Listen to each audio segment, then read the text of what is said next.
जब जब चुनाव नजदीक आता है तो केजरीवाल कोई ना कोई नया नैरेटिव ढूंढ ही लेते हैं। इस बार केजरीवाल ने धर्म युद्ध की बात कही। वैसे यह पहली बार नहीं है जब केजरीवाल ने खुद को पांडव और बीजेपी को कौरव करार दे दिया। लेकिन क्या सचमुच में दिल्ली की सियासी लड़ाई धर्म युद्ध है? केजरीवाल के धर्म युद्ध वाले सियासी नैरेटिव को समझने के लिए यह रिपोर्ट देखिए।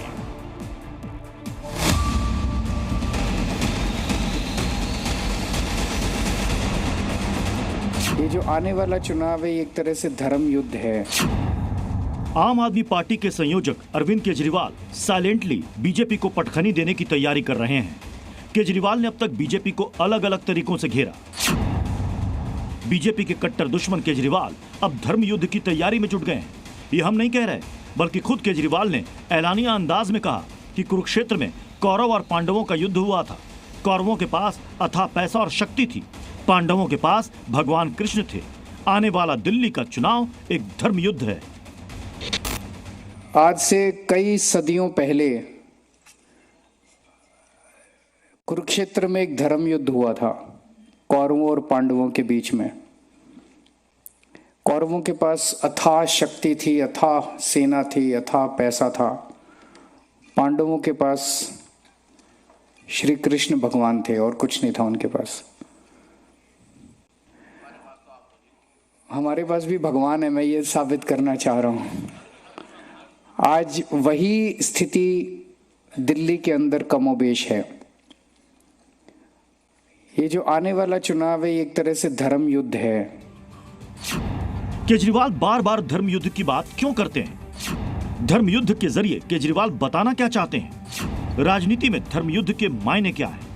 ये सब कुछ ऐसे सवाल हैं जिनका जवाब जानना बेहद जरूरी है। अब आपको बताते हैं कि केजरीवाल ने धर्म युद्ध की बात क्यों की। दरअसल अगले साल दिल्ली में विधानसभा चुनाव है। चुनाव से पहले केजरीवाल संगठन में जान फूंकने में जी जान से जुटे हुए हैं। इसी सिलसिले में अरविंद केजरीवाल ने रविवार को चांदनी चौक में पार्टी के जिला कार्यकर्ताओं को संबोधित किया। आपके कार्यकर्ताओं में जोश भरने की कोशिश करते हुए केजरीवाल ने बीजेपी पर जमकर हमला बोला। केजरीवाल ने कहा कि दिल्ली मेयर चुनाव में हार के बाद बीजेपी तिलमिलाई हुई है।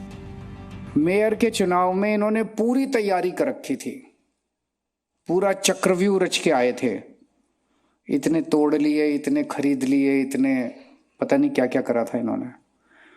और मेरे को बीजेपी वाले एक व्यक्ति ने बताया कि पूरा कॉन्फिडेंस था इनको, पूरी कैलकुलेशन थी इनकी कि उस दिन मेयर का चुनाव ये जीत रहे हैं। लेकिन श्री कृष्ण तो अपने साथ थे। उन्होंने पता नहीं क्या सुदर्शन चक्र चलाया कि 3 वोट से हम जीत गए।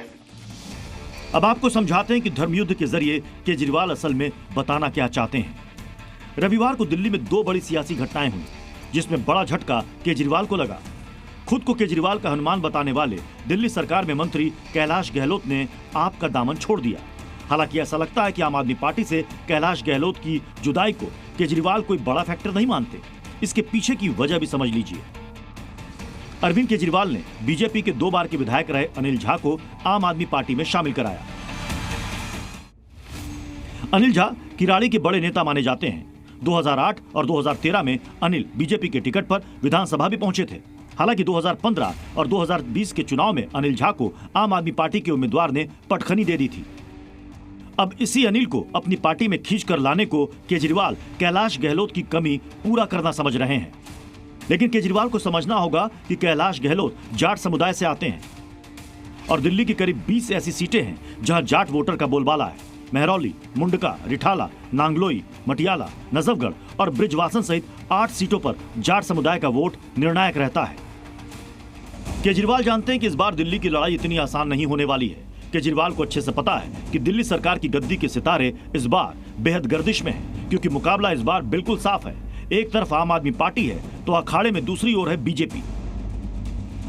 इसलिए केजरीवाल खुद को पांडव और बीजेपी की तुलना कौरवों से कर रहे हैं, क्योंकि दिल्ली असेंबली इलेक्शन के लिए आम आदमी पार्टी ने तो पहले ही कांग्रेस से अलग होने का ऐलान कर दिया है। यानी मुकाबला आमने सामने का है। ब्यूरो रिपोर्ट, जी मीडिया।